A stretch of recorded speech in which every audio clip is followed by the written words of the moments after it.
현재 한국은 그야말로 축제 분위기에 휩싸여 다시 한번 문화의 힘을 느끼는 중입니다. 봉준호 감독이 미국 본토의 축제에서 가장 핵심인 각본 작품 감독상 등을 수상했기 때문인데요. 그런데 일본에서는 아카데미상 수상 소식에도 불구하고 정반대로 일이 진행되고 있습니다. 논란의 중심이 된 것은 이번 아카데미 시상식에서 영화 밤쉘로 분장상을 받은 츠지 카즈히로입니다.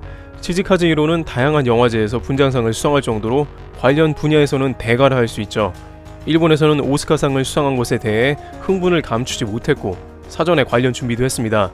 수많은 일본 매체들은 관련 수상 소식을 보도하려고 미리 기사를 작성해 놓는 등 대기를 하고 있다가 일본의 카즈히로가 오스카 분장상을 받자마자 일본 전역에 대서특필하며 보도를 했습니다. 일본의 츠지 카즈히로 오스카상 수상하다와 같은 쾌거를 알리는 뉴스들로 넘쳐났습니다. 일본에서도 충분히 그럴 수 있는 것이 그는 2020년 오스카상의 유일한 일본인 수상자였기 때문입니다. 그런데 츠지 카즈히로가 수상 후에 자국의 기자들이 일본에 관해 한 말씀 부탁드린다는 요청에 대해서 나는 일본인이 아니다, 미국인이다 라고 한 것입니다. 그러면서 설상가상으로 이런 말은 실례이지만 나는 일본 문화가 싫어져서 미국에 왔다. 일본에서는 꿈을 이루기가 어려웠다. 난 그래서 미국에서 살고 있다. 미안하다 라는 인터뷰를 하고 자리를 뜬 것입니다. 들떠있는 일본 취재진의 말 그대로 찬물을 끼얹은 것입니다. 대대적인 보도를 하던 일본의 각종 매체들도 머쓱해지며 매우 곤란한 상황이 된 것이죠.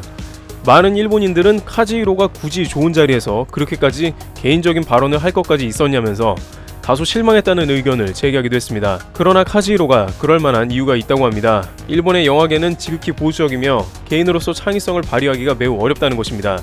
특히 위계질서가 엄격하며 특정한 장르는 아예 다루지 않고 있는 등 다양성이 많이 없다는 것입니다. 또한 정치계의 영향도 매우 크게 받고 있다는 사실이죠. 예를 들어 아베 내각이 싫어하는 영화는 애초에 배우들이 출연하지도 않고 제작하지도 않습니다. 그런데 작년에 일본 영화계에서 놀랄 일이 벌어집니다. 한국의 배우 심은경은 아베 내각을 정면으로 조준한 일본 영화 신문기자에 출연하게 되는데요. 일본 내에서 이런 영화에 나올 배우는 거의 없었기 때문에 한국의 배우가 동원되어 출연한 상황까지 온 것입니다. 아베의 사학 비리를 비롯해 각종 문제를 캐내는 스토리의 영화로 일본 내에서는 절대 금기시되는 영화라는 것입니다. 영화평론가 마에다 유이치도 현 정권을 비판한 영화는 일본에서는 처음 보는 일이라며 크게 놀랐습니다. 봉준호 감독이 감독상을 받으며 언급한 창의성과는 거리가 멀다는 것이 일본 영화계라는 것입니다. 영화계에서는 카즈히로가 이러한 일본의 현실에 대해서 묵직한 발언을 던진 것으로 바라보고 있습니다. 일본 영화계에서 카즈히로에게 어떠한 시선을 던졌고 괴로워했을지 유추할 수 있는 대목이죠. 봉준호 감독도 한때 문학의 블랙리스트에 오르는 등 한국에서는 좋은 대접을 받지 못한 이력도 있습니다. 중국에서는 체제에 반하는 영화 제작은 상상도 할 수 없으며 영화 개봉 전에는 검열을 반드시 시행합니다.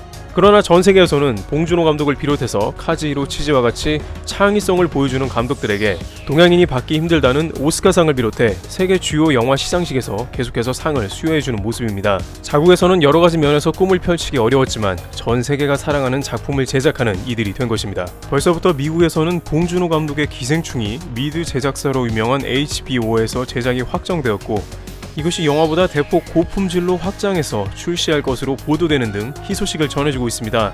미국 영화배우 토르의 마크 러팔로가 송강호 역할을 할 것으로도 예정되어 국내 팬들의 관심을 모으고 있습니다.